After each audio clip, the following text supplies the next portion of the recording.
Hi guys! So ito ang aming ulam for today. Tara! So, since na medyo malamig pa rin naman ang panahon ngayon, at kapag malamig ang panahon, masarap na ulam ay sinigang or nilaga.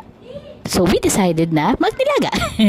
'Di ba? So, yan. Nilagang buto-buto yung ulam namin. Actually, hinalo na lang namin. Kasi may isang kapatid ako na ayaw niya na masyadong buto-buto. Masakit daw sa ipin. So, we decided na nilagang buto-buto and then some part of puro laman lang.